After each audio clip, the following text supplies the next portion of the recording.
Bom, pessoal, hoje eu vim falar aqui sobre os gigantes da Bíblia,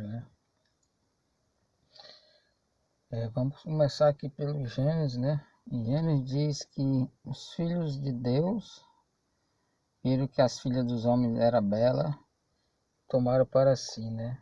Certo? E daí nasceu os Nefilins, né? Nefilim significa caídos, ou ele caiu. O mais próximo do original significa isso. Os caídos, né? Certo? Por aí. Agora, que raça é essa, né? Nefilins, certo? Vamos começar aqui falando aqui dos filhos de Adão. Bom, os filhos de Adão foi Caim, Abel, Sete, né? Vou falar só até aí. E gerou filhos e filhas, né? Abel não não prosseguiu, né? Porque seu irmão Caim matou. Então vamos falar de Caim e Sete. Bom, Sete, Sete, ele, de acordo com a Bíblia, ele gerou Enos, certo? E a Bíblia diz, né, lá em Gênesis diz que Enos buscou a Deus, certo? Aí passou-se um tempo depois, gerou Enoque, e Enoque buscou a Deus, certo? Buscou a Deus tanto que dizem que Deus o levou, né? Ninguém sabe se ele morreu, Deus levou antes do tempo, ou de que maneira foi, mas Deus tomou para si, né? Certo? Eu falei de dois descendentes de Sete. Agora, descendente de Caim, Lemeque, né? Lemeque foi um homem que teve duas mulheres, né? O que fala de Lemeque, fala que ele matou um homem, matou um menino, né? Um menino, certo? E fala de outro homem aqui, Tubal-Caim. Tubal-Caim foi um homem que lapidou ferro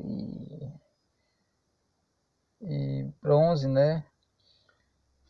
Certo? E tem outros filhos aqui de Caim que foram homens ativos, né? Homens determinados,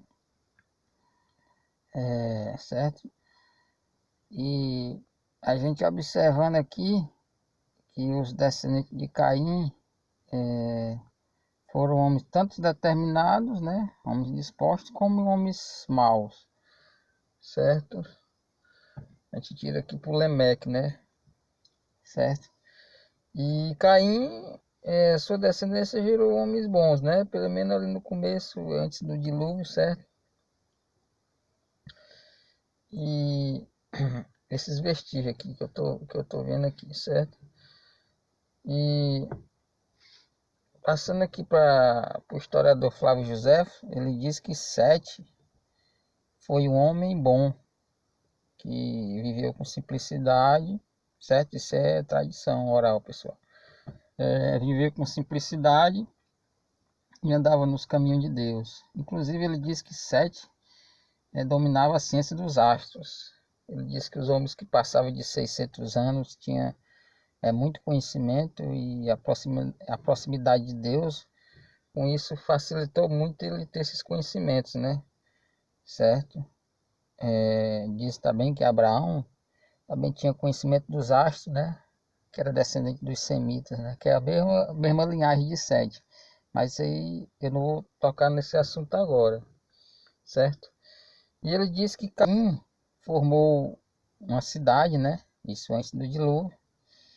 E ele era mau, ele era um homem mau que só buscava maldade, trocou a verdade pela astúcia, certo? Ele foi chefe de homens e aumentou a maldade no mundo. E foi ele que inventou as medidas, né? As medidas. Foi ele que demarcou terrenos e se apossou.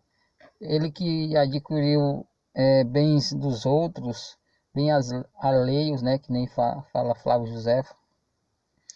E de Sete ele fala que Sete gerou homens bons e vivia na presença de Deus, ou seja, existia dois povos, formou dois povos distintos, certo? Um que buscava a Deus e tinha sabedoria, inclusive dos astros, porque tinha proximidade de Deus e com a sua grande idade que vivia, né, se dedicava às coisas de Deus. E outros se dedicavam a orgulhos, vaidades, e os de Caim diz que eles se vangloriavam pelas suas forças, né, a sua força, a sua... Inclusive um dos descendentes de Caim que começou a lapidar ferro, bronze, ou seja, a gente supõe que ele começou a lapidar as armas, e essas armas eles utilizavam, né, para seu benefício próprio, certo? Isso que dá a entender. Aí dizem que as filhas dos homens, dos filhos de Deus, viu que as filhas dos homens eram belas e pegou para si, certo? Aí dá a entender que houve uma mistura, um certo ponto, houve uma mistura entre esses dois povos que cresceram até um certo ponto. Um povo que acreditava na força e outro povo que pendia mais para as coisas espirituais, as coisas de Deus, a simplicidade. E desses dois povos saiu um povo que era os Nefilim, que era, traduzindo, os caídos. Não fala de gigante, fala de caídos, os filhos dos caídos, né? Certo? Se formou um terceiro povo, vamos dizer assim. E era um povo de fama, diz que era um povo de fama, um povo de status, certo? Não fala, a palavra gigante não tem, em Gênesis não. Vai ter lá na frente, eu vou explicar lá na frente o que quer dizer essa palavra gigante nas outras partes da Bíblia. Aí formou aquele povo de status, aquele povo que dominava e tudo. Ou seja, na minha opinião, juntou o conhecimento da parte de Sete, que é a proximidade com Deus, com a força dos povos, do povo de Caim, certo? Com a força, né? A força do homem, né? A força das construções, das armas e tudo. E da força, entre aspas, do mau caratismo, né? Da astúcia, né? Certo? Aí juntou esses dois povos, nasceu esses filhos e eles juntaram o conhecimento com a força. E aí dominaram a terra. E desses homens que dominaram a terra, porque ele juntou as duas forças, né? A força do conhecimento com a força do homem, né? Da determinação do homem.